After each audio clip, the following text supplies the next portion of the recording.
buenas tardes a todos los matriculados libremente en estas sesiones. Es la cuarta y a mí solamente me corresponde saludar, por supuesto, y agradecer a los que van a intervenir esta tarde y a todos ustedes. Y dejo después como moderador, como hizo el otro día, al profesor Rafael Cano.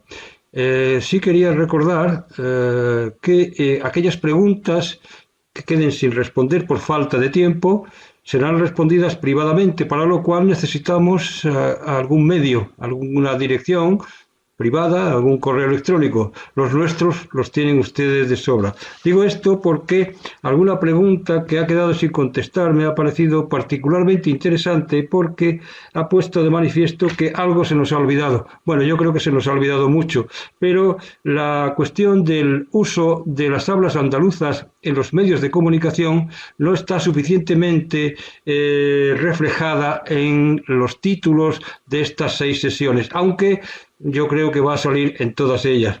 En concreto, Marta Rodríguez Manzano nos enviaba una pregunta, no sé si en la sesión 3 o en la sesión tercera o la segunda, que tenía particular interés.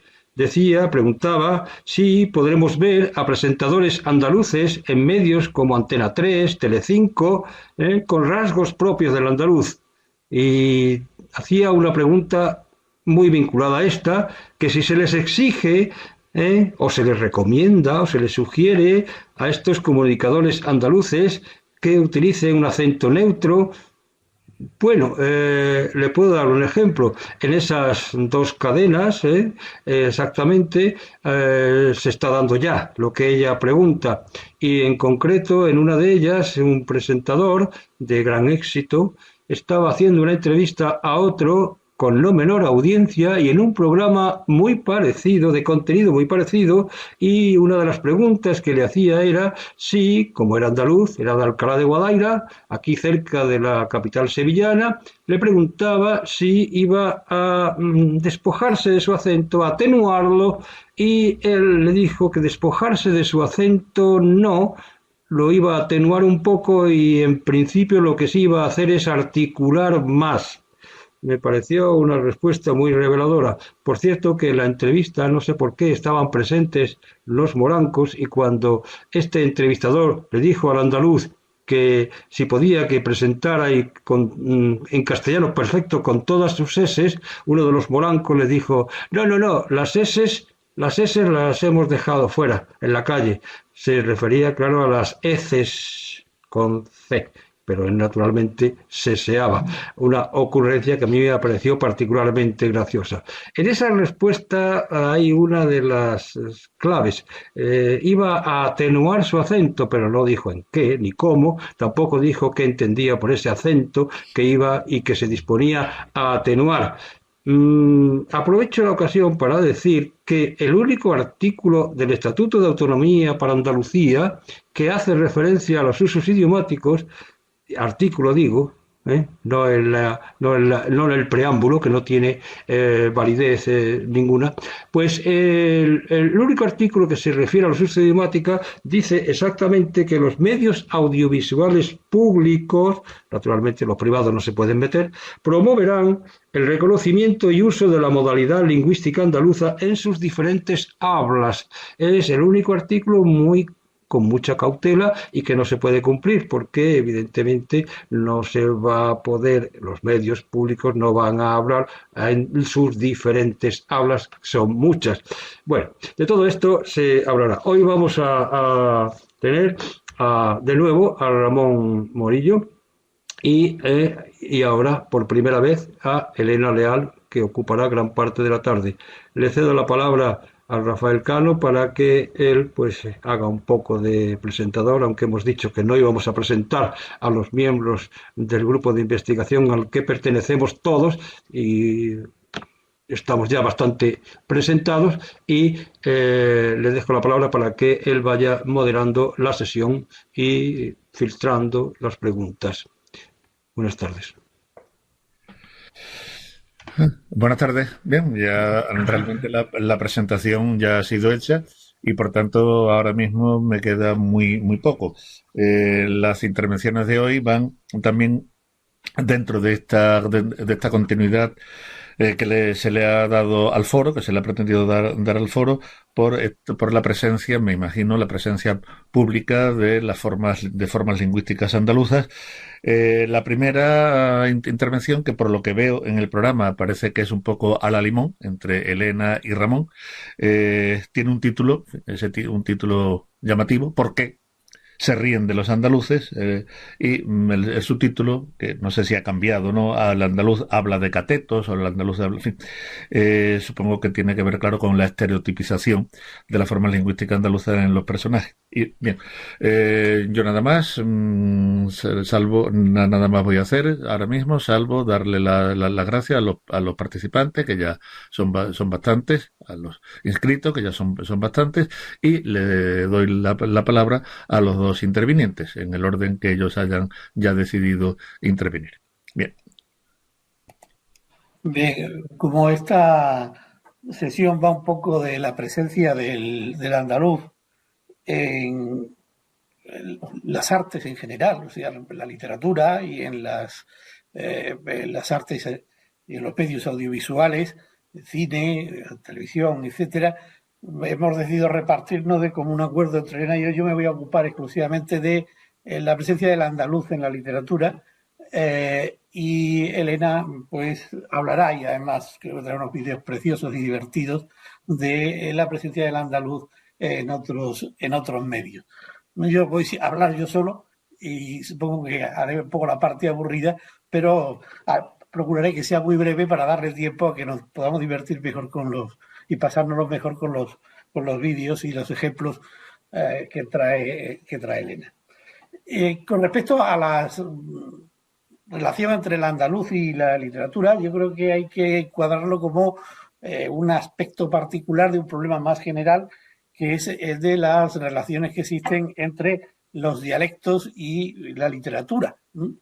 Esas relaciones son complejas y multiformes, y desde luego no siempre fáciles. Yo creo que hay tres ramas fundamentales dentro de ese problema. Hay, por una parte, momentos o culturas donde las relaciones entre los dialectos y la literatura presentan un carácter positivo.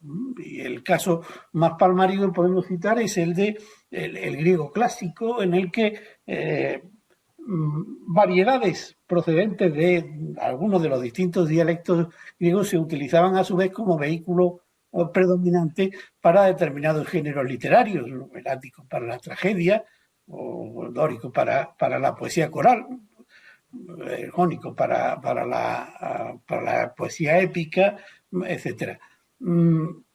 Ese caso, desde luego, no es el que se da en el ámbito occidental, en el ámbito románico, sino que aquí las relaciones son distintas. Tanto que en vez de ser relaciones positivas, yo las marcaría como relaciones de carácter negativo. Relaciones de carácter negativo que lo son en dos sentidos. En una, el que se manifiesta como una especie de oposición. Si el dialecto es algo que pertenece al ámbito fundamentalmente de la oralidad, pues en su concepción más extrema habría que decir que el dialecto es el polo opuesto a la lengua literaria, por tanto el polo opuesto a la literatura. De manera que lo dialectal no podría formar parte de lo literario. Sería, de luego, esa visión de la que aludía en la sesión anterior y que no desarrollé, sería la visión del purista, ¿no? En el sentido estrecho de aquellos que entienden que la lengua es aquello que se contiene en los estrechos límites del diccionario académico, y que todo lo que se salga de ellos, pues hay que arrojarlo a las tinieblas exteriores, ¿no? Eso, en ese sentido, siempre me gusta citar la anécdota de Unamuno, que era mucho de andar y ver, y de eso que llamaban entonces, andar y ver, y de incorporar toda clase de léxico de cualquier procedencia en sus escritos, cuando utilizaba alguna palabra dialectal, no incluida, por tanto, en el diccionario académico, y alguien se lo reprochaba, decía, pues don Miguel en el último artículo que usted publicó utiliza tal palabra que no está en el diccionario de la Academia. Don Miguel se sonreía, movía la cabeza y decía, ya la pondrán, hijo mío, ya la pondrán, ¿no? Pero hay otra relación, otra vertiente de este tipo de relación negativa. Y es que cuando los teóricos intentan diferenciar, los dialectólogos intentan diferenciar lenguas y dialectos, utilizan muchos criterios, y uno que se suele utilizar con cierta frecuencia es que las lenguas se caracterizan porque tienen una rica tradición literaria de la que carecen los dialectos. Al margen de lo complicado y lo impreciso que resulta ese concepto de tradición literaria aplicado a cualquier variedad, el problema que tiene es que esta afirmación se toma a la inversa, y inmediatamente que existe un mínimo atisbo de texto literario donde hace aparición algún rasgo dialectal, inmediatamente se reivindica la existencia de una tradición literaria, y de ahí se pasa a reivindicar la existencia de una lengua propia, de una lengua diferente. Y en ese sentido quiero señalar una cosa que viene a pelo, que es un poco marginal, que al tema que nos estamos tratando nos afecta también marginalmente. Trasteando hoy, buscando materiales para mi exposición, me he tropezado con una noticia, bueno, no sé si llamarla noticia porque es antigua, tiene un año, apareció en la versión electrónica del ABC en enero del año pasado. La noticia dice exactamente así en su titular. A lo mejor alguno lo conoce y no le impacta tanto como me ha impactado a mí cuando lo he visto esta mañana. El extremeño y el caló reconocidos como lenguas minoritarias en España por Europa.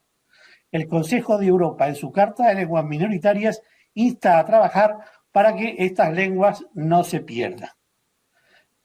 Lo que más llama la atención es cuando después se hace la definición de lo que es el extremeño. Respecto al extremeño, hay que decir que son 3 lenguas las que sobreviven, pese a no ser oficiales en esta comunidad autónoma.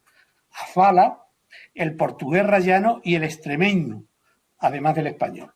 Hablamos de que es un idioma que se transmite oralmente, de ahí el riesgo de su peligro de extinción. Se trata de una lengua que se habla también fuera de Extremadura, incluso pues también llega a pueblos del sur de Salamanca, Sierra de Gredos, norte de Huelva e incluso oeste de Córdoba. Desde la Junta de Extremadura se ha recogido el guante y ya están trabajando con las asociaciones defensoras de la lengua, según relata el canal de Extremadura.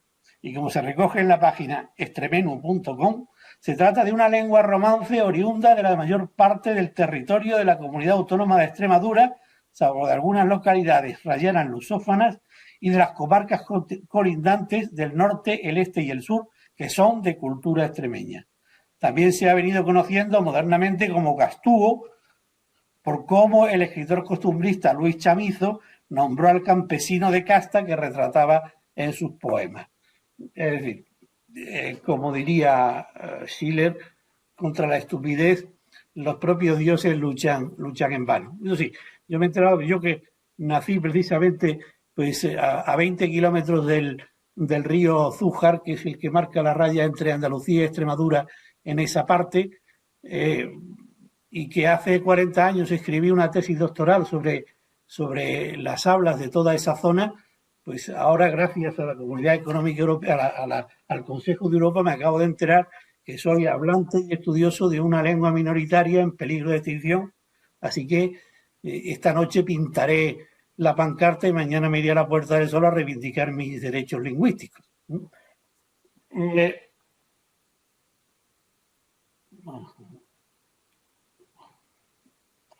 Vamos a ver. Otro aspecto de las relaciones entre la literatura y los dialectos son las manifestaciones en que los dialectos, las formas en que los dialectos pueden aparecer, y aparecen de hecho en la literatura. Dentro de las manifestaciones que yo clasifico, divido en dos tipos. Una sería aquellas manifestaciones que yo llamo literarias con dialectalismos. Lo que caracteriza a estas manifestaciones es que se producen en ausencia de una reflexión metalingüística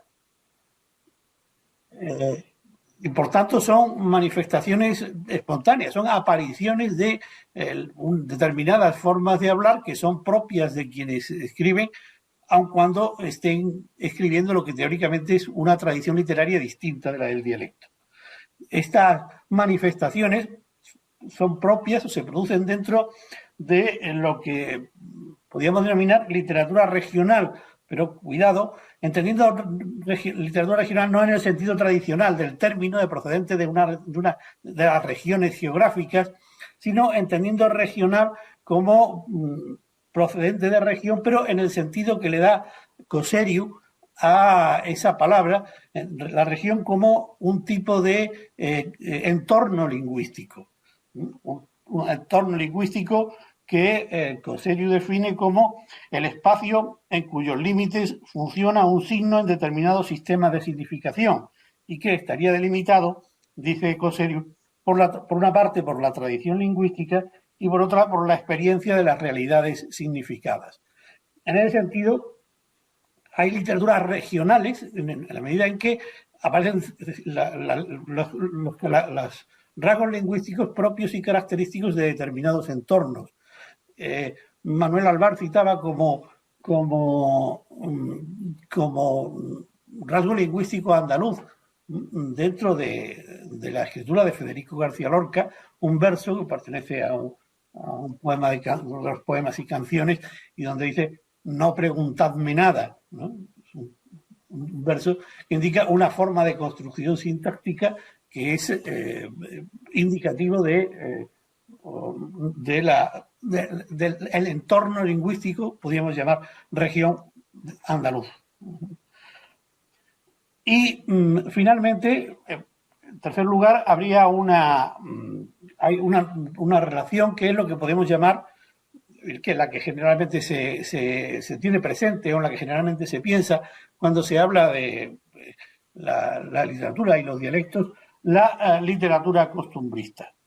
Esta literatura costumbrista se diferencia de la literatura regional, aunque tiene como elemento común el que está precedida de o fundamentada en una reflexión metalingüística.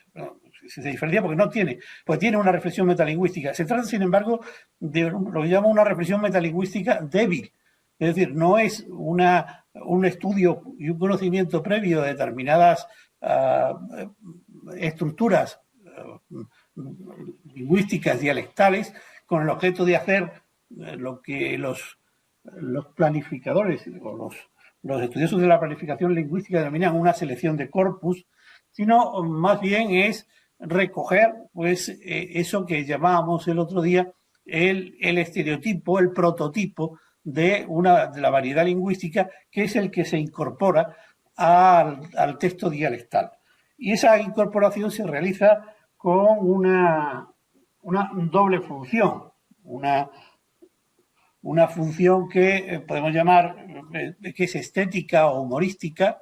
Se trata simplemente de recogerlo por recogerlo o por caracterizar personajes de alguna manera por medio de su forma de hablar, para lo que da lugar siempre al estereotipo, porque en realidad este tipo de incorporaciones dialectales a la lengua literaria pues tiene una tradición muy amplia que tiene su origen por lo menos en lo que se refiere a la literatura española, pues en el teatro preropesco, en el teatro del siglo del XV fundamentalmente, ¿no? Donde se incorpora toda una serie de estereotipos lingüísticos. Normalmente estos estereotipos lingüísticos van a caracterizar a determinados grupos sociales, por eso quizás como fuente de documentación sirven más que para caracterizar una historia de los dialectos, supuestamente vinculados en ellos, pues para hacer una caracterización sociolingüística de los estigmas sociolingüísticos imperantes en la lengua, y que hace que determinados rasgos lingüísticos se vinculen con determinados grupos sociales, aunque tal vinculación sea positivamente falsa. En ese sentido, la incorporación del andaluz a estos estereotipos es relativamente tardía. Solamente aparece a partir del siglo XVIII. Hasta entonces son otros los estereotipos que se utilizan como ejemplos, como manifestaciones de la rusticidad lingüística, es decir, como manifestaciones de un estereotipo y de una condena lingüística, pues no sé, él habla del sayagués, habla de la zona de Sayago, de la comarca de Sayago, en la provincia de Zamora, que, como digo, no hay muchas conexiones o prácticamente ninguna conexión entre el habla real de la comarca de Sayago, ni la documentación histórica de las formas sayaguesas, con la forma en que ese estereotipo aparece en el teatro y en la literatura en general de los siglos de oro. Pero no solo el sayagués, hay también unas formas,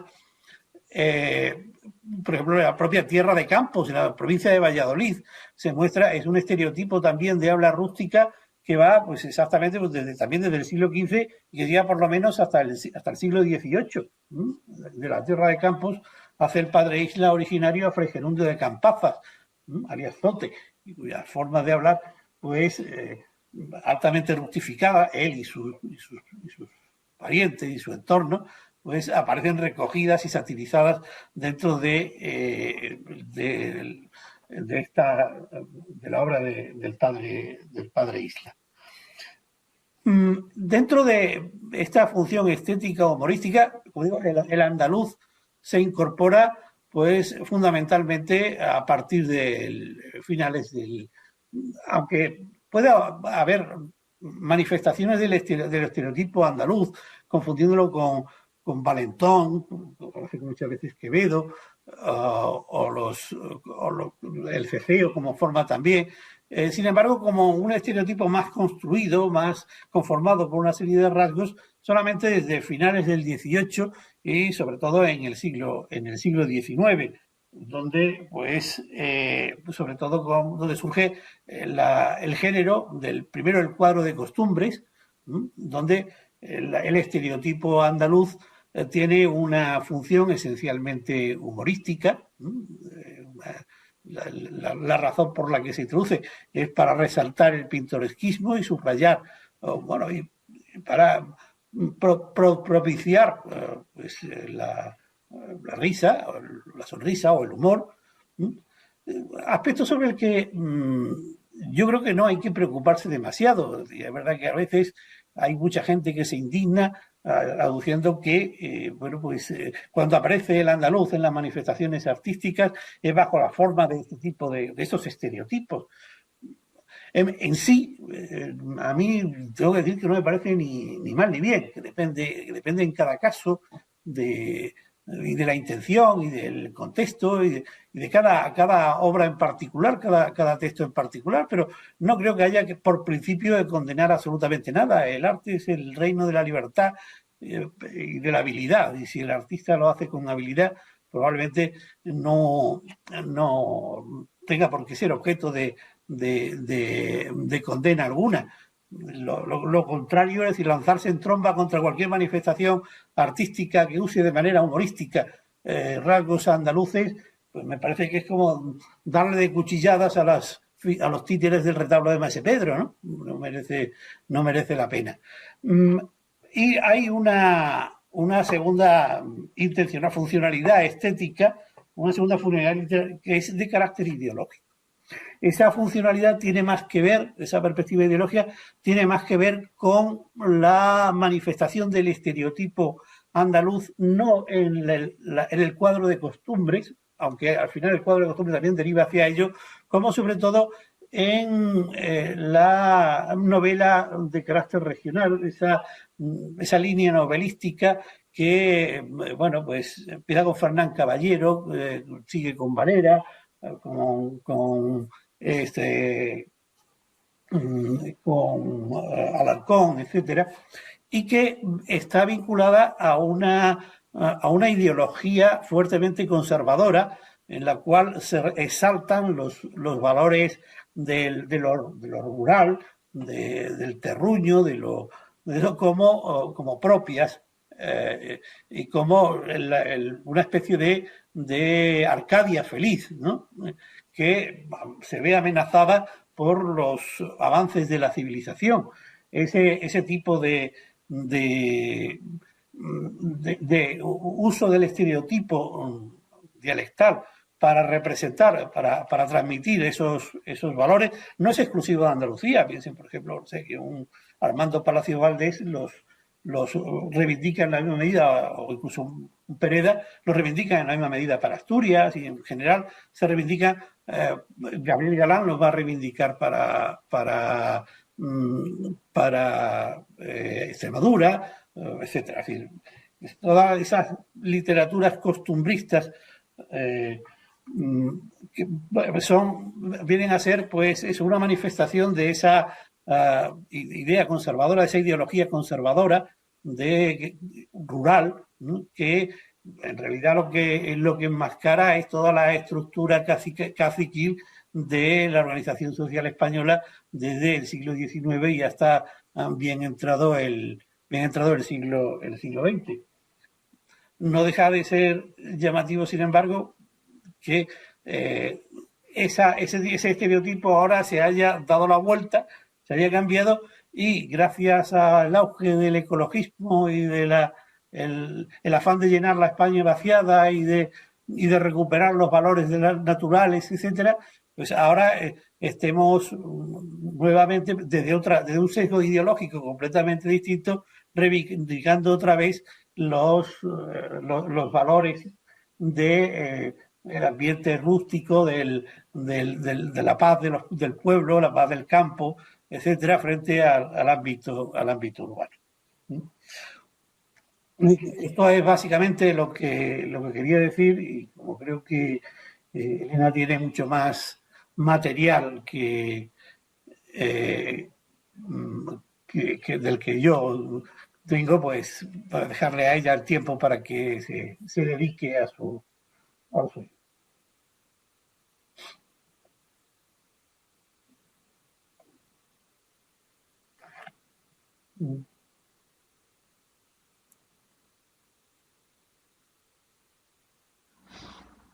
Elena, Rafael no está, puedes empezar cuando Vale, quieras. necesito proyectar, por favor, un PowerPoint ahora.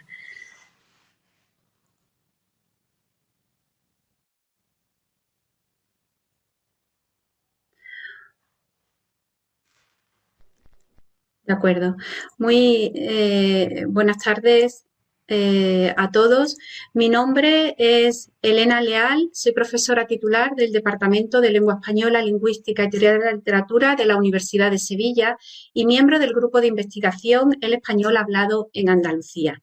Quisiera agradecer a la Universidad Internacional de Andalucía el darnos la posibilidad de debatir en este foro algunas de las cuestiones que hemos considerado que más preocupan cuando se aborda la forma de hablar de los andaluces. Vaya también mi más sincero agradecimiento al coordinador de estas jornadas, al profesor Antonio Narbona, que desde su condición de miembro de la Real Academia Sevillana de Buenas Letras está haciendo un gran esfuerzo para elaborar un nuevo retrato lingüístico de la Andalucía del siglo XXI, libres de tópicos y de estereotipos infundados.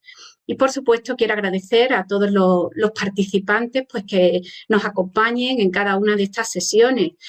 Para nuestro grupo de investigación constituye un apoyo fundamental la buena acogida que ha tenido este foro. En este sentido, permítanme que aproveche estos primeros minutos para informarles de que, como ya han hecho mis compañeros previamente, buena parte del contenido que estamos intentando transmitir en estas jornadas está disponible en la página web del grupo.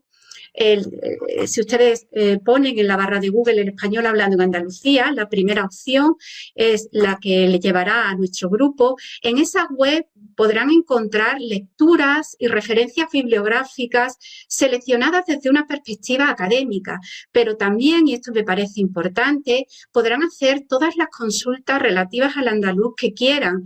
La pestaña consulta es verdad que está un poquito escondida en el menú de la izquierda, en la parte inferior.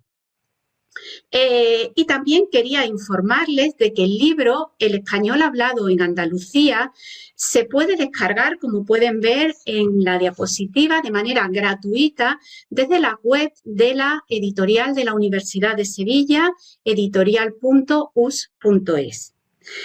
Quiero advertirles de que durante esta exposición voy a proyectar varios vídeos y es posible, especialmente si están utilizando el teléfono móvil, que no lo puedan ver, es decir, que no salga directamente en su pantalla. Pero si se fijan en la parte inferior de la ventana, donde está saliendo ahora mismo mi imagen, pues están subidos todos los vídeos y tienen la posibilidad de pulsar directamente en el enlace.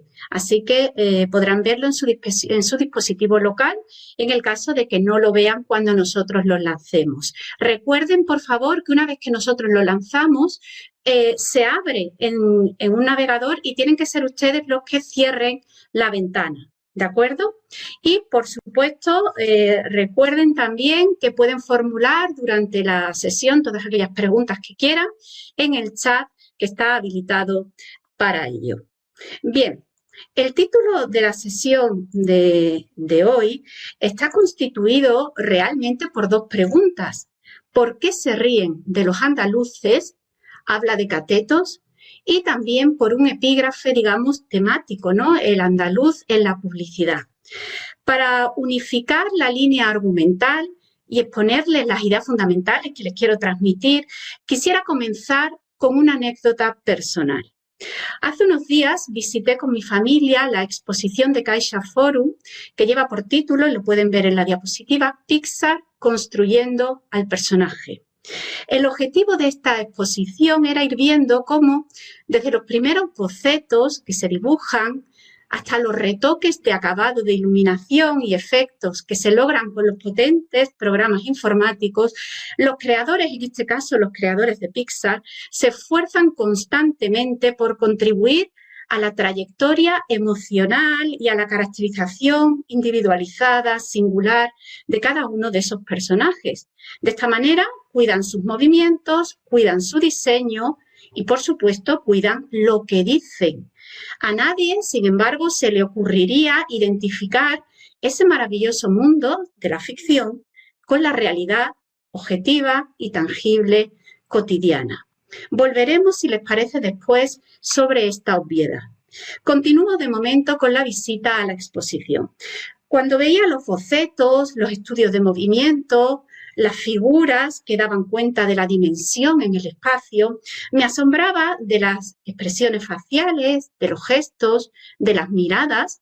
Solamente por curiosidad, me llamó muchísimo la atención que los creadores de los coches que intervienen en la película Cars tuvieron que diseñar más de un centenar de pupilas distintas para contribuir a esa singularidad del personaje. Bueno, pues todo ello permite, como les digo, elaborar pues seres únicos, extraordinarios. Sin embargo, cuando salí de esa visita me quedé un poco pensando que algo faltaba y ese algo, a mi entender, es clave. Los creadores de personajes cuidan, como he dicho, lo que dicen, pero también cómo se dice. Y en ese cómo se dice, la presencia de modalidades lingüísticas alejadas del estándar prototípico juega un papel fundamental. Más, si cabe, en las últimas producciones de la animación infantil que en las obras clásicas, aunque, como veremos a continuación, también en los dibujos clásicos podemos encontrar muchas muestras de modalidades lingüísticas alejadas del estándar prototípico. Quisiera por lo tanto, poder ofrecerles una exposición y una reflexión de los aspectos que me parecen más relevantes en relación con la presencia del andaluz en los productos audiovisuales. Y no voy a entrar en cuestiones terminológicas cuando me refiera al andaluz, a la modalidad lingüística andaluza, a las hablas andaluzas, lo utilizaré indistintamente.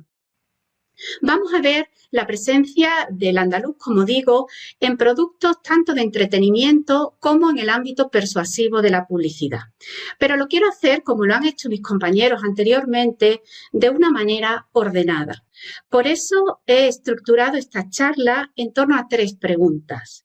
La primera de ellas, ¿de qué nos reímos?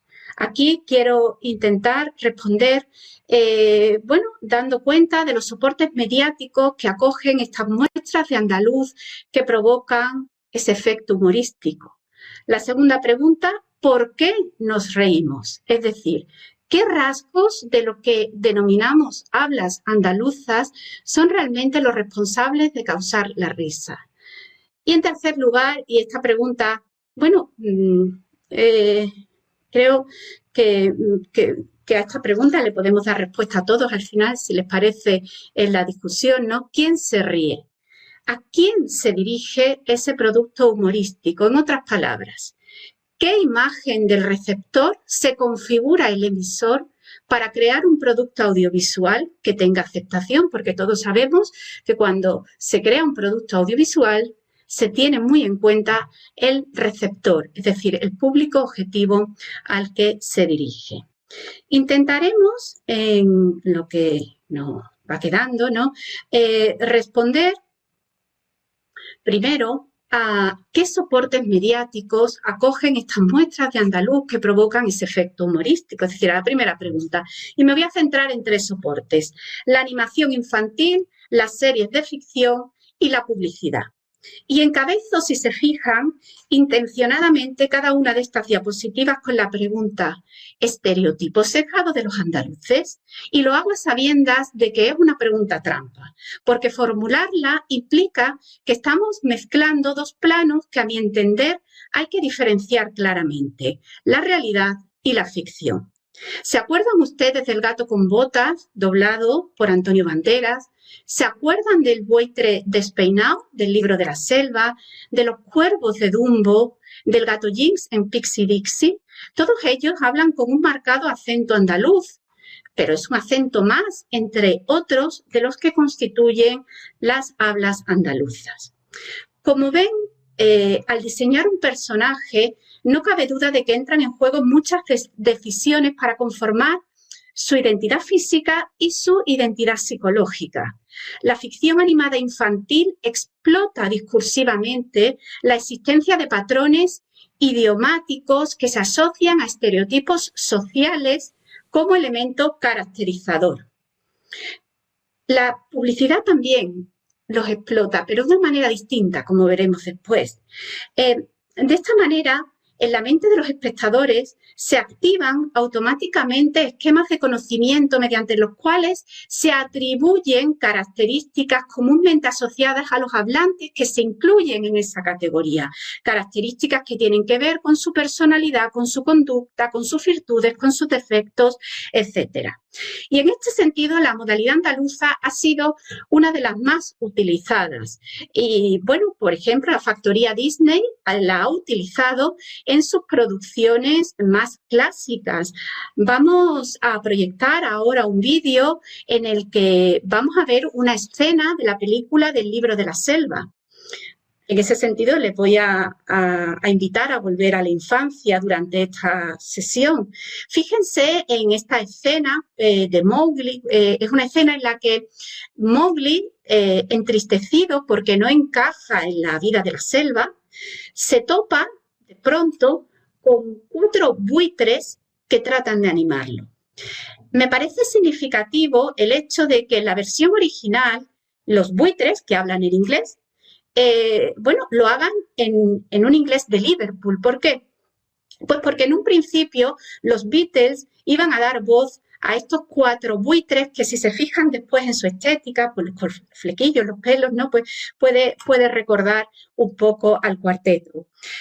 Sin embargo, cuando se dobla esta escena al español, un doblaje dirigido por Edmundo Santos, los 4 buitres británicos se transforman en un buitre argentino, otro buitre con un acento mexicano acentuado, un tercero con una peculiar forma de hablar más propia de los barrios bajos que de la selva, y el último, y seguramente el que ustedes más recordarán, un buitre andaluz, gracias al trabajo de doblaje de Florencio Castellón, un actor sevillano emigrado a México, que se hizo muy popular doblando al gato Jinx en Pixie y Dixie. Pues si le parece, por favor, vamos a proyectar el primero de los vídeos, el vídeo de los buitres de Disney.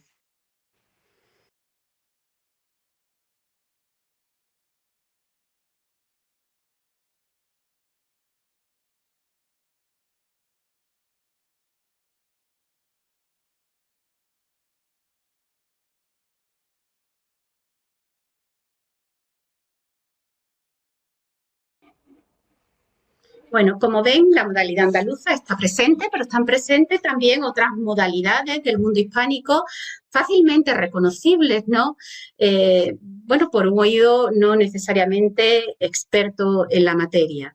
Bien, pero no solo en la ficción animada infantil, también en las series destinadas a adultos encontramos personajes a los que se les atribuye una forma de hablar que se identifica con la modalidad andaluza. Recuerden, por ejemplo, a Emilio, el portero de Aquí no hay quien viva, a Manuela, la cocinera de Ana y los Siete, a la Juani, asistente al médico de familia, o a Paquillo, el camarero de Los Serranos. La vinculación ahora se establece con profesiones que requieren escasa instrucción académica, que a veces están dotadas de poco prestigio. Estos personajes se caracterizan por la gracia, el ingenio, a veces la picardía. Suelen ser personajes amables, comprensivos, es decir, despiertan cierta simpatía, cierta empatía positiva con el espectador. El último soporte en el que me gustaría centrarme es en el publicitario. Este medio es más complejo porque las finalidades que se pretenden con el uso de la modalidad andaluza no se pueden reducir a una mera caracterización estereotipada de los personajes. Como el lenguaje especial que es, piensen que prácticamente la totalidad de la actividad profesional lingüística en los medios de comunicación se mueve en el ámbito de la distancia comunicativa. Es decir, se articula en la norma estándar. En este sentido, la publicidad no escapa a este contexto mediático, a esta comunicación mediática, de manera que lo habitual, la expectativa que nosotros tenemos del ámbito publicitario es recibir los mensajes locutados en la norma estándar. Una de las razones es una razón, a mi entender, pues muy lógica, ¿no? Y es que el estándar tiene un carácter suprarregional, es decir, no se vincula con ninguna zona geográfica concreta y eso permite llegar a un radio de acción más amplio sin provocar lo que llamamos el desarraigo lingüístico. Nadie habla así, pero nadie se siente excluido de esa forma de hablar y, bueno, es un medio muy eficaz de, como digo, llegar a un receptor muy amplio sin provocar el desarraigo lingüístico que provocaría una modalidad marcada, salvo, como veremos, que se trate de una estrategia intencionadamente buscada, ¿no? Por eso no comparto las críticas que se han hecho al supuesto acento neutro de la última campaña institucional que se ha emitido recientemente con motivo de la celebración del Día de Andalucía.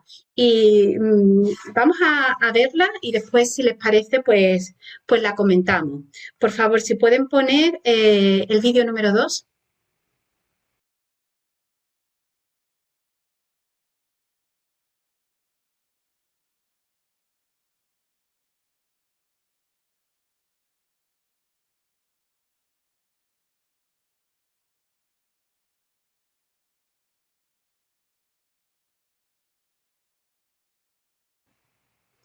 La locución que tiene este vídeo es la locución esperable de acuerdo a la situación comunicativa en la que nos encontramos. Es la expectativa que tenemos. Sino, ¿qué locución esperaban ustedes? ¿Qué andaluz? ¿Estoy yo acaso siendo desleal con mi propia modalidad lingüística, exponiéndoles en una pronunciación en la que de alguna forma se mitigan, no se llegan a neutralizar completamente, mis rasgos más diatópicamente marcados? Yo quiero pensar que esa dicotomía leal, desleal hacia la propia modalidad está superada, especialmente después de haber escuchado las exposiciones de mis compañeras Elena Méndez y Araceli López. Lo que quiero decirles es que el haber empleado en esta campaña institucional una modalidad marcada, una modalidad andaluza, no hubiera realmente planteado tampoco ningún problema, pero sí quiero que entiendan que se trataría de una estrategia creativa más, no de una forma discursiva esperable en el ámbito comunicativo del spot institucional y mucho menos una muestra de lealtad hacia la modalidad propia. Hay otro aspecto en la publicidad sobre el que me gustaría llamar su atención. La necesidad de adecuarse y aproximarse a los diferentes públicos objetivos, lo que se llama publicidad, los targets, ¿no? Ha originado lo que llamamos una segmentación de formas, es decir, diferentes estilos para poder acercarnos al público objetivo al que se dirige el producto o servicio que se está vendiendo, ¿no? En ese sentido, se observa una evolución histórica desde un uso mayoritario de la norma estándar hacia normas más específicas que no siempre tienen que ver con lo geográfico, sino, por ejemplo, los productos dirigidos a jóvenes pues utilizan expresiones más coloquiales porque se entiende que así se llega de forma más directa al público que seguimos, ¿no? La publicidad, aunque con diferentes finalidades, también nos ofrece ejemplos de anuncios que están locutados en todo o en parte con un acento andaluz. Pero las estrategias son distintas. Veremos cómo la publicidad comercial utiliza las modalidades marcadas, no solo la andaluza, con la intención muchas veces de destacar la autenticidad del producto. De esta manera, autenticidad expresiva se relaciona con autenticidad del producto, es decir, un producto vinculado a la tradición, al carácter artesanal, etcétera. También la presencia de modalidades marcadas, en nuestro caso el andaluz, sirve para establecer asociaciones de carácter sentimental, de carácter emocional. En este sentido, les traigo una muestra del último anuncio de la cervecera Cruzcampo, en el que la fallecida Lola Flores reclama el acento andaluz, estableciendo un vínculo entre el mantenimiento de este y la reivindicación de las raíces como ejemplo del valor del auténtico. Vamos a proyectar, por favor, el vídeo número 3.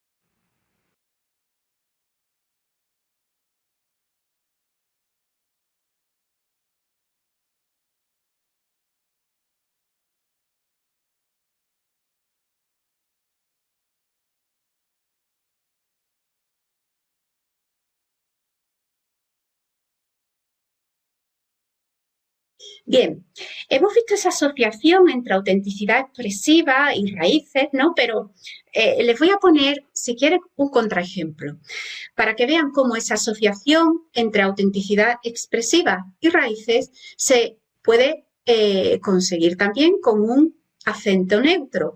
Y para eso les voy a proyectar otro vídeo de la misma cervecera de Cruzcampo. Se trata de un spot emitido en diciembre de 2009, articulado en torno al enaltecimiento de valores culturales que se consideran patrimoniales y que contribuyen una vez más a exaltar el orgullo de ser andaluz.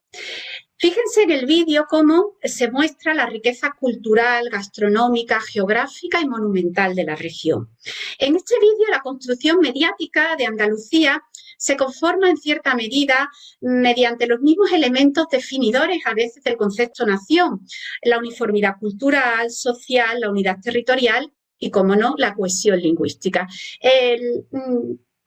Lo peculiar, si quieren, de este spot es cómo se hace referencia metalingüística al andaluz, es decir, como les había advertido, no hay locución con rasgos de pronunciación de las hablas andaluzas, nos encontramos con una locución estándar, pero en un momento dado del spot el locutor dice, el andaluz es un castellano hablando entre amigos, y se proyecta una pizarra en la que aparece la palabra Colorado, donde ha caído, de donde se tacha la D en posición intervocálica. De esta manera, las diferencias fonéticas en las hablas andaluzas se vincula casi a una forma de sentir y pensar diferente de los castellanos, como si la pérdida de la D intervocálica fuera una seña identitaria para Andalucía de carácter excluyente, como cuando, bueno, veremos después que esa pérdida de D intervocálica en ese contexto específico no es para nada un rasgo excluyente de Andalucía. Les voy a proyectar el vídeo y quiero que se fijen en la voz, en cómo la voz narradora, la voz en off, emplea un estándar de pronunciación, pero les insisto, es que esta pronunciación es la esperable al tratarse de una elocución pública prototípicamente publicitaria. Por favor, si pueden, proyecten el vídeo número 4.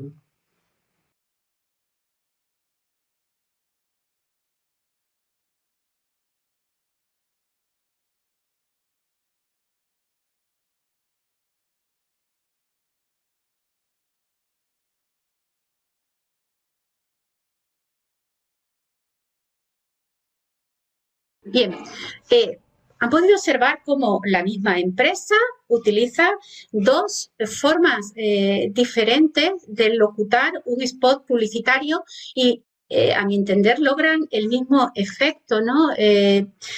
Lo que quiero es poner de manifiesto que se trata de una estrategia más, no de una seña de lealtad o deslealtad hacia la propia modalidad lingüística. Y lo mismo creo que se podría afirmar en relación con las campañas electorales, por ejemplo. Muchas veces no es un sentimiento de lealtad o deslealtad, es una cuestión estratégica, el uso de modalidades marcadas para acercar el candidato al ciudadano. Ahí la caracterización lingüística juega un papel fundamental como vector de aproximación. ¿Por qué? Pues porque de esta manera los responsables políticos conectan, sintonizan con los ciudadanos, descendiendo al habla real. Pero, como digo, no es siempre una muestra de lealtad o deslealtad. Veamos a continuación ¿qué posibilidades ofrece al publicista dentro del sistema lingüístico del español el uso de rasgos vinculados a la modalidad andaluza como estrategia? Les he enumerado allí en esa diapositiva una serie de objetivos, pero no voy a desarrollar todos, me voy a centrar solamente en algunos. El primero, tienen ustedes ahí, atraer la atención del oyente. Y he puesto oyente intencionadamente. ¿Por qué? Porque me parece que este objetivo es importante en el terreno radiofónico. De hecho, muchas veces nos aparecen cuñas radiofónicas en las que se capta la atención del oyente precisamente por contraste, es decir, toda la locución es una locución estándar y de pronto para el ámbito publicitario pues se utiliza una modalidad marcada que puede ser la andaluza, puede ser otra, ¿no? Les voy a poner dos ejemplos de cuñas radiofónicas de una cadena local sobre la que volveremos después para que vean a qué me refiero con este producto publicitario. Si pueden, por favor, reproducir estas dos cuñas.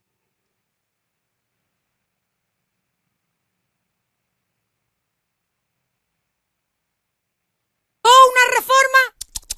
Ni mis son eternas. 5 días. ¿Solo 5 días? Me apunto ahora mismo. En Azulejos Pantoja reformamos tu cocina completa en solo 5 días y por 2.769 euros, muebles no incluidos. Azulejos Pantoja, especialistas en cerámica, cocina y baño. 3 tiendas en Sevilla. azulejospantoja.es. Vale, vamos a escuchar ahora la segunda cuña.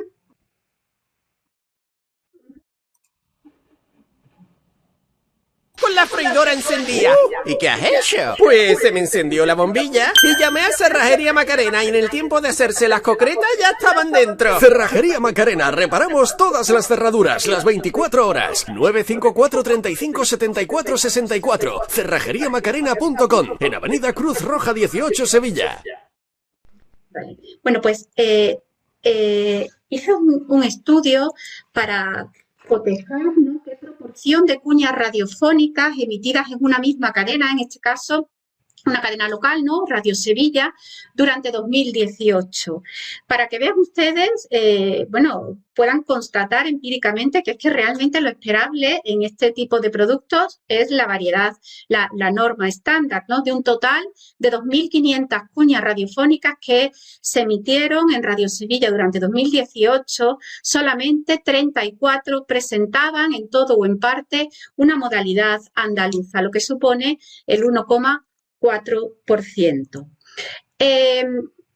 Pero el segundo motivo, ¿no?, por el que un publicista puede utilizar rasgos marcados de una determinada modalidad es la de lograr la empatía, cercanía, proximidad con el receptor al que se dirige el producto.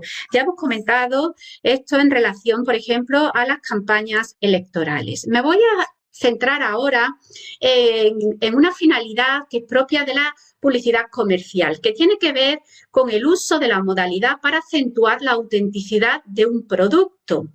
La modalidad marcada se asocia de esta manera, como les decía antes, a los valores de tradicionalidad, elaboración artesanal frente al carácter industrial, es decir, a la autenticidad. Pensemos, por ejemplo, en cómo se comercializan dentro del sector de la alimentación determinados aceites, determinados gazpachos. En esta creación de valores asociados a las mercancías juega un papel muy importante, como les digo, las modalidades marcadas. Por ejemplo, vamos a ver ahora un anuncio de embutidos Molina, concretamente. Lo que están publicitando es un jamón ibérico. Quiero que se fijen en la conjunción de una escena rural y tradicional en consonancia con la caracterización lingüística de los sujetos discursivos que intervienen. Aparecen 3 personajes, un padre, un hijo y una madre. La madre apenas interviene, casi todo se centra, por lo tanto, en la conversación entre el padre y el hijo. Quiero que observen el contraste entre lo moderno, representado por el hijo, y lo tradicional relacionado con el padre, que tiene una actitud que revela cierta desconfianza hacia las innovaciones del presente. La modalidad andaluza se relaciona, por lo tanto, en este anuncio con la preservación de la tradición frente a las injerencias externas, se relaciona con el carácter natural y me atrevería a decir que se relaciona con el carácter incultivado. Por favor, si pueden, proyecten el vídeo número 5.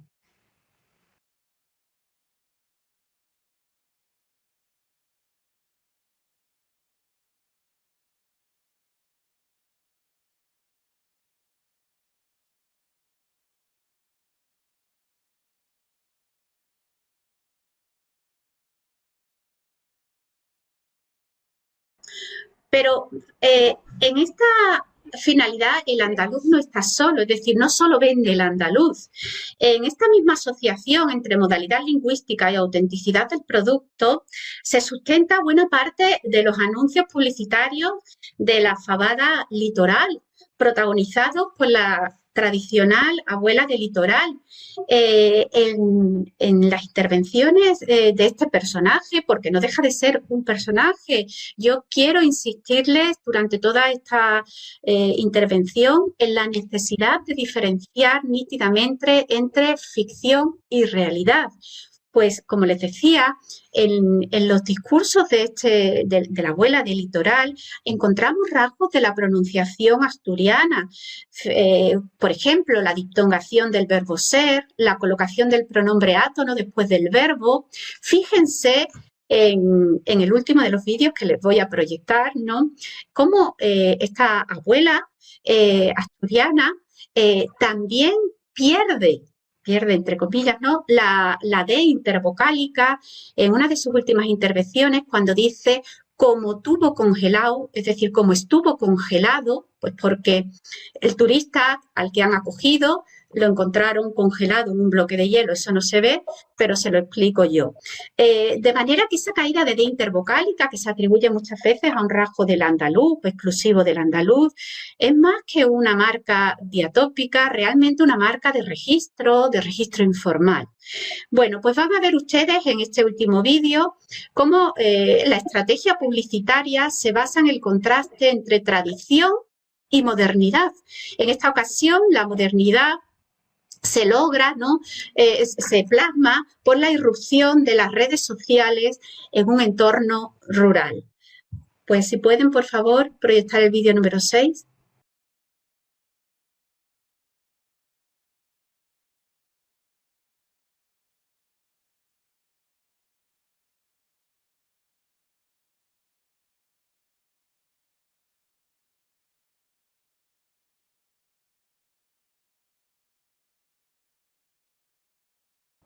Bien, bueno, pues estas son algunas de las muestras que quería traerles en la sesión de esta tarde. Los medios de comunicación recogen, como pueden ver en esa diapositiva que les estoy mostrando ahora, recogen muestras de descontento, pues porque en el teatro, en el cine, en los medios de comunicación en general, se hace hablar muchas veces en un andaluz muy marcado, generalmente exagerado y artificial a los personajes. A estos personajes se les atribuyen rasgos fónicos carentes de prestigio o términos arcaicos que muy pocas veces se utilizan o escasa riqueza de vocabulario, etcétera. Para exponerles las ideas fundamentales a las que quiero ir llegando como conclusión, vamos a entender el término personaje como una construcción que puede estar inspirada en personas reales o directamente constituir una figura imaginaria. Esos personajes, como nos ha puesto de manifiesto Ramón Morillo, pues aparecen en obras literarias, en el teatro, también en el cine, en la publicidad, en otros canales de difusión mediática. Lo que me interesa es señalar, y lo he hecho ya varias veces, el carácter ficticio de estos personajes, que va en consonancia con el mundo en el que se desarrolla su acción. Todo está fabricado de acuerdo a unos intereses que pueden ser comerciales, humorísticos, sentimentales, propagandísticos o electorales. Nos movemos, y esto me parece fundamental, en el plano de la ficción. La modalidad andaluza se asocia a personajes que presentan rasgos como la gracia, el donaire, el ingenio, la pereza, la riqueza expresiva, la incultura. Se ha creado un estereotipo con sus virtudes y sus defectos. Es decir, llegamos a encontrar valoraciones positivas y negativas para los mismos rasgos. Pero equiparar, y todo lo que les acabo de decir es bien cierto, pero equiparar ese universo de ficción con la realidad creo que constituye un ejercicio que solo nos va a llevar a la indignación y a la simplificación. La creación de estereotipos a partir de la forma de hablar de los personajes no se limitan al andaluz. Ya hemos visto algún ejemplo, pero piensen en los valores que se asocian a la presencia de lenguas extranjeras en la publicidad, por no salirnos de este ámbito. Los códigos, los idiomas, tienen asociados valores que prevalecen incluso si nosotros no entendemos esos idiomas. Por ejemplo, el francés. El francés es el idioma de lo exclusivo, del lujo, de lo elegante, etcétera. Por eso la publicidad muchas veces publicita las fragancias en francés, no solamente las fragancias, la lencería femenina, los bombones, etcétera. y no todos los franceses estarán de acuerdo conmigo, son románticos, son exclusivos, son glamurosos, etcétera. Lo mismo sucede con el alemán. Al alemán se le asocia, pues se asocia con la tecnología, por ejemplo, con la fortaleza, con la robustez, y hay determinadas empresas de coches pues que prefieren que sus eslóganes se publiciten en alemán, aunque nosotros no sepamos alemán y los publicistas sepan que los receptores no son competentes idiomáticamente en esa lengua extranjera, pero da igual porque los valores se asocian y nos movemos, una vez más, recuerden, en el terreno de la ficción. Por eso, a la pregunta ¿de qué nos reímos? Bueno, pues podríamos responder de manera muy sintética con dos ideas. Nos reímos de un estereotipo que no es más que un producto ficticio, simplificado, aceptado socialmente y, bueno, pues nos reímos a veces de una forma de pronunciar el español fácilmente reconocible dentro del mundo hispánico, que a veces es el andaluz, pero otras veces pues el acento cubano, el acento mexicano, etcétera. Son modalidades fácilmente reconocibles por un oído no experto. Hemos tratado de dar respuesta de qué se ríen y hemos dicho, bueno, pues que son los estereotipos conformados por una serie de rasgos seleccionados que provocan ese efecto, pero a mí me parece que la pregunta que cabe plantearse ahora es ¿por qué se han ido conformando estos estereotipos? Y es que la forma de hablar con un acento andaluz delataba durante mucho tiempo un origen pobre, un origen humilde. Es conocido que hasta hace bastante menos de 100 años, aproximadamente el 70% de la población andaluza no sabía leer. Al acabar el siglo XX todavía quedaban un 6% de analfabetas y un 3% de analfabetos, y más del 62% no había pasado de los estudios primarios, porcentaje este último que asciende hasta un 93% en el sector de las mujeres con más de 50 años. Bueno, pues el creciente dominio de la alfabetización, de la escolarización, ha logrado atenuar estas diferencias y ha actuado como la fuerza más poderosa de nivelación de una modalidad muy inestable. Para conseguir el nuevo retrato lingüístico de la Andalucía del siglo XXI, que creo que es en lo que estamos todos aquí embarcados, hay que empezar por replantearse la realidad misma de la Andalucía actual, que ha dejado de ser una región atrasada, con unos índices de analfabetismo muy altos. Todo es mejorable y, por supuesto, pues hay que seguir insistiendo, pero sí es cierto que los andaluces han visto crecer, gracias a la progresiva alfabetización, pues sus competencias idiomáticas, tanto orales como escritas, y que por lo tanto esas muestras de andaluz que hemos encontrado representados en los productos que les he tratado de exponer, pues ya no son tan representativas de la sociedad andaluza actual. Y yo estoy de acuerdo aquí con el profesor Antonio Narbona cuando decía que aquello no es una Arcadia perdida, es decir, hemos mejorado y hemos mejorado bien y creo que estamos en la línea correcta, ¿no? Y no coincido, sin embargo, con el profesor Rafael Cano cuando decía el otro día que los estereotipos son inamovibles. Yo creo que no estamos condenados a que el gracioso, el auténtico, el inculto sea siempre un andaluz. Creo que estas imágenes simplificadas se van modificando conforme la sociedad se vuelve más madura. Y les he traído un ejemplo, no sé si muy ilustrativo, de cómo ha ido evolucionando publicitariamente, porque yo me muevo en esta sesión en el terreno de la ficción, no lo olviden, cómo ha ido evolucionando publicitariamente la imagen tradicional de la niña, ¿no? De la muñeca. Hemos pasado de la imagen de una niña Barbie, una niña delicada, dulce, sumisa a veces a una estética más rupturista. Quizá el ejemplo extremo sea la niña Bratz, con la imagen transgresora, aventurera, rebelde, en definitiva, una imagen más moderna. Y quisiera creer que algo similar pasará con este estereotipo del andaluz que hemos visto en la ficción, que llegará un momento en el que deje de ser moderno, dejará de vender y, por lo tanto, dejará de utilizarse como una estrategia más. Y voy finalizando con la última de las diapositivas que les traía, porque creo que a estas alturas de la sesión estamos en disposición de afirmar algunas ideas, o por lo menos las lanzo para que después las podamos debatir, ¿no? La primera, la muestra de variación dialectal no se hace en los productos que yo les he presentado con el propósito de reflejar la riqueza del español en su variedad meridional, sino con un propósito humorístico que se torna en comercial en el ámbito publicitario y que implica, por supuesto, una simplificación. En segundo lugar, en estos productos se reduce la autenticidad expresiva a una serie de rasgos, normalmente a rasgos de pronunciación que tienen que ver con que estos personajes utilizan o el seseo o el ceseo.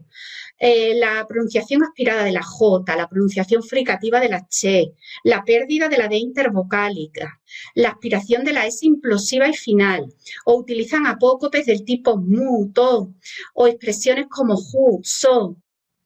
Estos rasgos, que son rasgos fundamentalmente de pronunciación, conforman un andaluz alejado de los parámetros de la distancia comunicativa que se relaciona, como hemos visto, con personajes que tienen escasa competencia lingüística, personajes secundarios, marginales, alejados de la sociedad. En tercer lugar, vuelvo a insistir, el soporte mediático no siempre es un reflejo de la realidad. Los perfiles de programa que hemos visto no lo son, nos hemos movido siempre en el terreno de la ficción. Pero sí creo que es importante señalar que la publicidad influye en la forma de ver el mundo. Es necesario saber cribarla y para ello se necesita un público maduro, con capacidad crítica, que sepa filtrar el impacto mediático que nos rodea. Y en este sentido, la lectura, la alfabetización cultural me parecen piezas clave. Nos hemos planteado de qué se ríen, por qué se ríen, y yo quisiera terminar esta intervención con la última pregunta que les había dicho. ¿Quién se ríe? En el ámbito de los medios de comunicación opera un principio que me parece muy importante. Son las características del receptor las que condicionan la actuación del emisor. Por lo tanto, eso nos devuelve a todos cierta responsabilidad en el mantenimiento de ideas instaladas en la mente que permiten que se vayan consolidando estereotipos, aunque estos solo tengan cabida en la ficción del universo mediático, ¿no? Pero, bueno, muchas veces somos los propios andaluces los que nos reímos.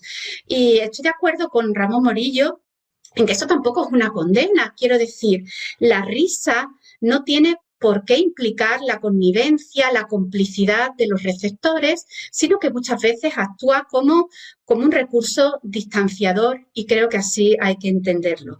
Les agradezco a todos muchísimo su atención, espero haberles servido, bueno, para ilustrar algunas ideas y quedo a su disposición, pues si quieren plantear alguna duda o hacer alguna observación. Muchas gracias.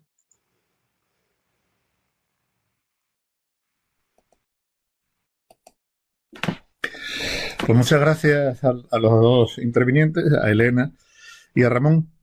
Y verdaderamente ha sido una serie expositiva interesantísima.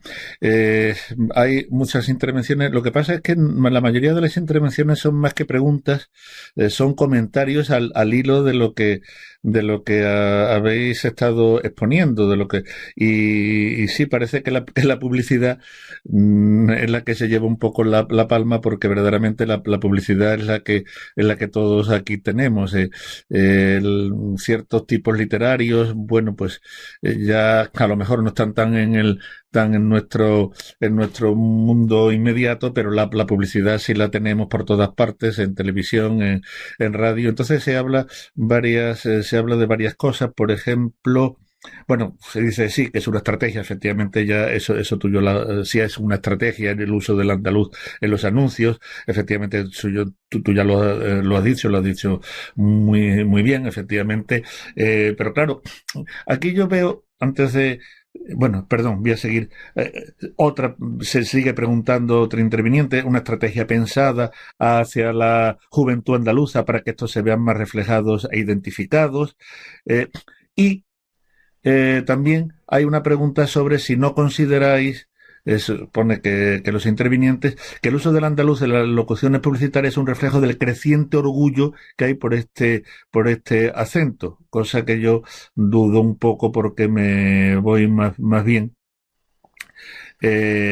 Y después hay una observación un poco crítica, Elena, según la cual dice, la publicidad influye en la forma de ver el mundo, que las realidades, lo he dicho, se señala una contradicción respecto de que el andaluz es como una moda más y que cuando esta pase de moda ya se dejará de usar en los anuncios. Yo creo realmente que no se ha planteado como una moda.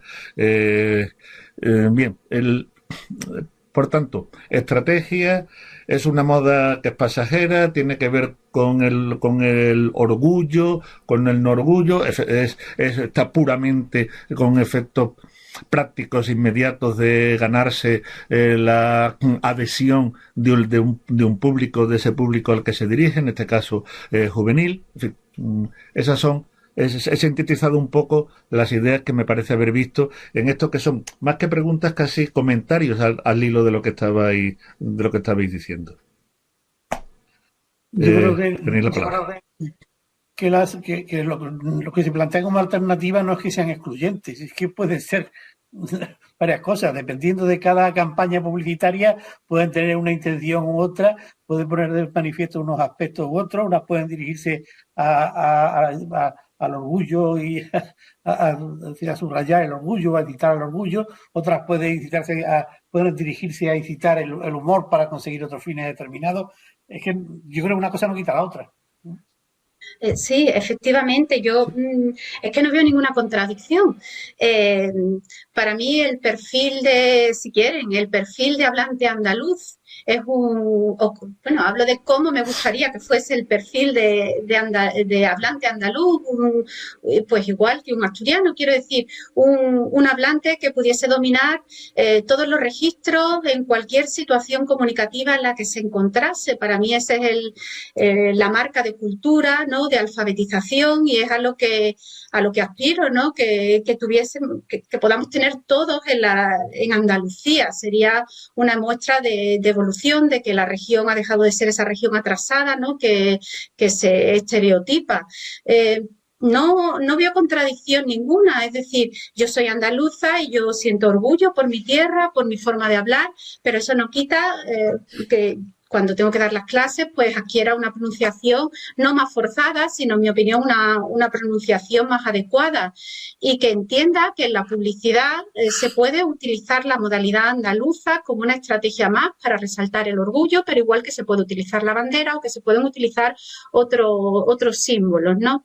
Por lo tanto, no veo contradicción ninguna. Para mí, que un andaluz solamente se pueda expresar con una modalidad muy, muy cerrada, muy enraizada en su área geográfica, no es una muestra de orgullo, es una muestra de falta de instrucción, de falta de lectura, y por lo tanto no creo que sea algo para enorgullecerse, ¿no? Para mí no es la Arcadia perdida.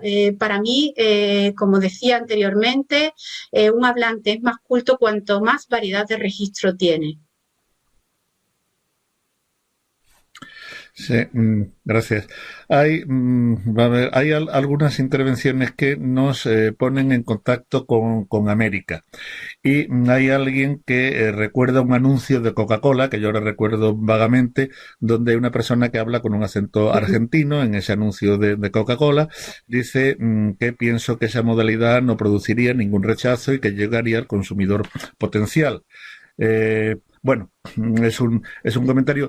Yo debo decirle a esta persona, y perdonad que intervenga, que un anuncio rodado con la modalidad argentina en Cuba, no en México, no vendería nada.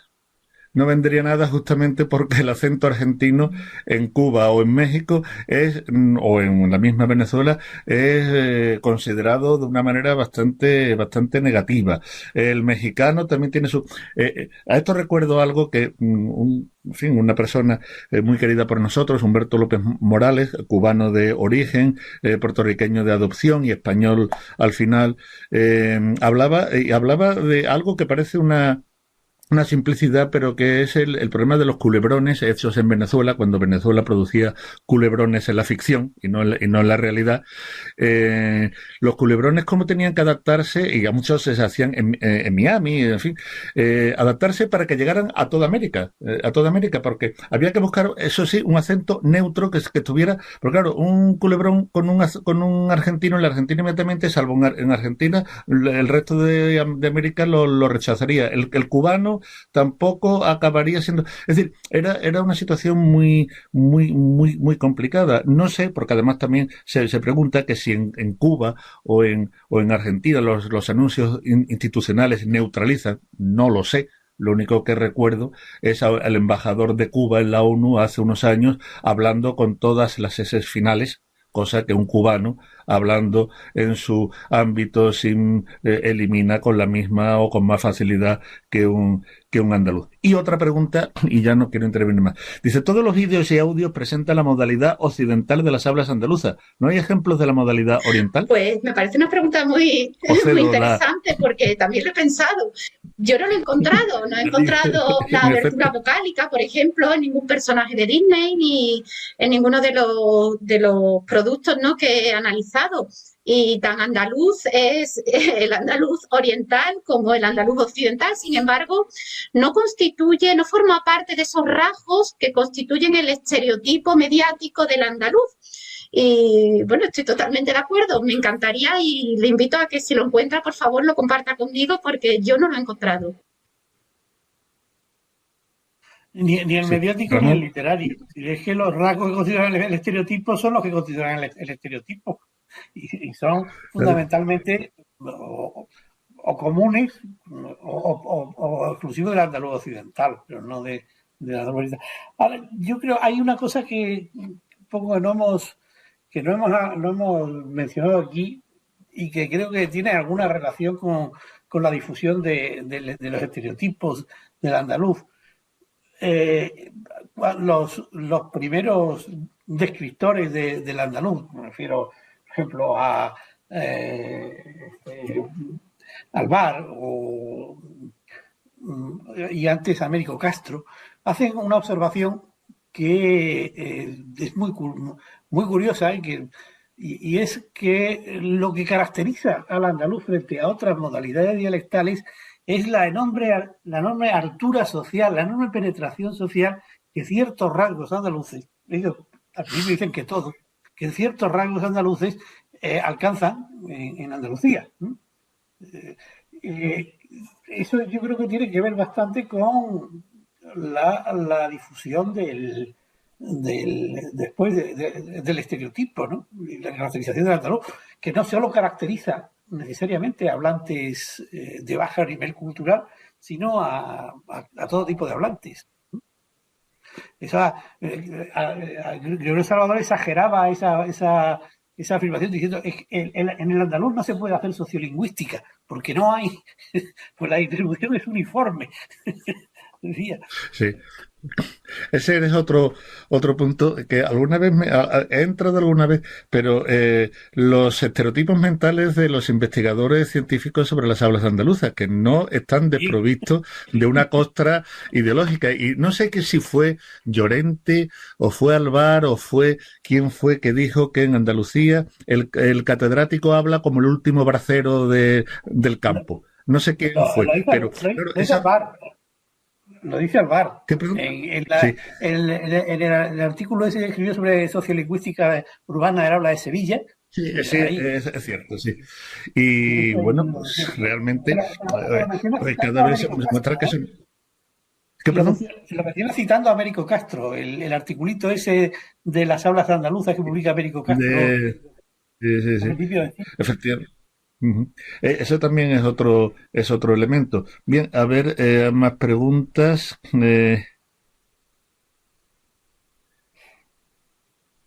Bueno, sí, son vuelvo comentarios y nuestra compañera Marta habla de la película Tadeo Jones 2. Hay un momento en que la escena se traslada a Granada y aparece un taxista caracterizado como andaluz lingüísticamente, pero no tiene abertura vocálica ni ninguna otra marca mental. Es decir, es que se olvida. Es decir, yo creo que realmente, no sé qué es lo que opináis, en el imaginario, porque estamos hablando, claro, de estereotipos, de imágenes, no estamos hablando del análisis y la presentación de la realidad. En el imaginario, el granadino o el jiennense, lo dije el otro día cuando intervine, o el almeriense, no están, no existen. Es decir, si usted le pregunta a un madrileño, a cualquiera, bueno, pues ustedes hacéis, ven.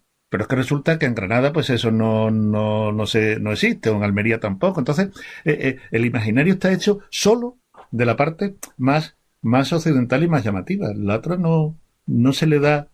No, yo no la he encontrado, desde luego. Sí,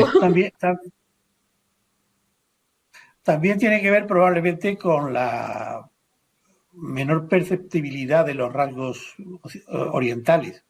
Como no tienen implicaciones fonológicas, casi ninguno, son menos perceptibles y requieren un cierto entrenamiento en el oído, una cierta finura de oído para percibirlo, y por tanto tienen un público siempre más reducido.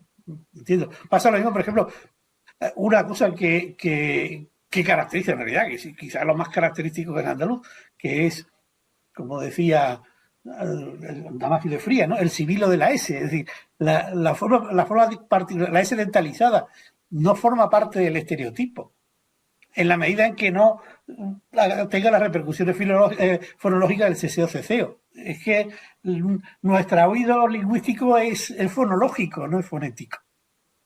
Entonces, creo que por eso tienen menos difusión. Pero fíjate, Ramón, la perceptibilidad que tiene, por lo menos yo desde pequeño, por vivir al lado de Estepa, la percepción que tenemos sobre las aberturas vocálicas y todo lo que lleva de Granada, y decir, cómo nosotros lo percibimos incluso lo percibimos mejor? hasta lo rechazamos en el mundo occidental. Pero lo percibimos, Rafael, cuando lo interpretamos como es. Bueno, o al revés, cuando Córdoba dice 6 en vez de 6, ¿no? Es decir, esos chistes que se repiten recurrentemente. Filtramos automáticamente según nuestro sistema fonológico y le asignamos a ese sonido la identificación como vocal A, como la vocal abierta en lugar de ser la vocal media. Y al revés, en el caso de la Andalucía de la E, pues se hace esa filtración, nos lleva a hacer una identificación, es un reanálisis, y en los generativistas, ¿no?, de ese sonido, atribuyéndolo a como realización del fonema E. Antes de que Antonio intervenga, que lo veo ya aquí para intervenir, quiero me gustaría recordaros, ya que estamos en el plano del humor, del estereotipo, de las caracterizaciones, cómo se está configurando un estereotipo humorístico en torno a los murcianos y a los albaceteños. A partir de un grupo de humoristas procedentes de Albacete, el humor manchego, que está, sobre todo, no solo en lo léxico, sino también en algunos rasgos, y el murciano, como está siendo cada vez más, yo lo veo en algunos programas de televisión, haciendo también consideraciones humorísticas. Es que, o expresión un poco rara. No, es que en Murcia hablan así todos los días, o cosas por el estilo. Es decir, que no nos pensemos que el único estereotipo humorístico, es decir, están surgiendo otros, y el manchego, el albaceteño, es a partir de gente de Albacete, de humoristas que construyen su humor a partir de lo que oyen. O sea que, bien, Antonio, querías intervenir seguramente. Sí, pero no quería interrumpir, pues sobre todo porque veo que hay más preguntas, pero sí quería hacer una llamada de atención que es la misma que hemos hecho, creo que en todas las sesiones. Estamos hablando de pronunciación. No sé si os dais cuenta de que, salvo el ejemplo que tú acabas de poner de ustedes se va, estamos hablando de pronunciación. Y yo quiero recordar que en la sesión quinta que nos falta se va a hablar de palabras, de frases y de prosodia también, de sintaxis, y yo creo que era eso lo que quería recordar, que hablar es mucho más que pronunciar, y sin darnos cuenta, parece que esto es ineludible, acabamos siempre pues hablando de una pronunciación. Incluso cuando nos hemos referido al andaluz oriental, pues han salido la abertura vocálica y 4 cosas más, y lo demás apenas es perceptible. Quizás sea que lo otro, que es menos perceptible, es clave y fundamental, y por eso es por lo que confío en que el retrato se vaya completando con las intervenciones que falta. Perdón por haber interrumpido. No, muy bien. Bueno, no veo más preguntas nuevas sobre todo lo que aquí se ha hablado, y bueno, pues creo que ya hemos no sé si hemos superado el tiempo, porque tampoco estaba muy tasado, pero en fin, creo que en vista de que ya no encuentro más preguntas, algún comentario, sí, pero incidiendo sobre asuntos de las que ya hemos hablado. Bien. Pues, si os parece, si no tenéis alguna otra puntualización o alguna otra cosa que hacer, pues podemos dar por concluida esta jornada del foro, y el próximo martes 23, efectivamente se entrará en dos asuntos que son los que ha citado el profesor Narbona ahora mismo: la sintaxis y la prosodia, porque evidentemente están indisolublemente unidas, puesto que hablamos de realización oral, y otro, en cambio, que no solo es la pronunciación lo que llama al andaluz, las palabras y las frases hechas, la fraseología, las expresiones, que eso constituye el 80%. En mi pueblo se dice esta palabra, usamos esta palabra, la adhesión a las palabras a veces es tan, bueno, yo creo que es mayor incluso que a la de las pronunciaciones. Bien, pues creo que podemos dar por concluida la jornada. Muchas gracias a los intervinientes, muchas gracias a los participantes y a quienes una observación a propósito de la fraseología. Rodríguez Marín publicó una recopilación de comparaciones populares andaluzas, decía él. Creo que publicó 2 ediciones, primero una más reducida y otra, la segunda me parece que eran algo así como 3.000 o una cosa así. Yo las he estudiado y creo que de las 3.000 andaluzas yo no veo ninguna. Son generales y comunes, no solo con el resto del español, sino también con la mayoría, con toda la Romania. Y eso es una de las características del andaluz, de el gusto y la afición por la comparación, ¿no? Ya. Sicut eran demonstrandum. Bueno, pues muchas gracias a todos y buenas tardes. A todos. Buenas tardes, muchas gracias.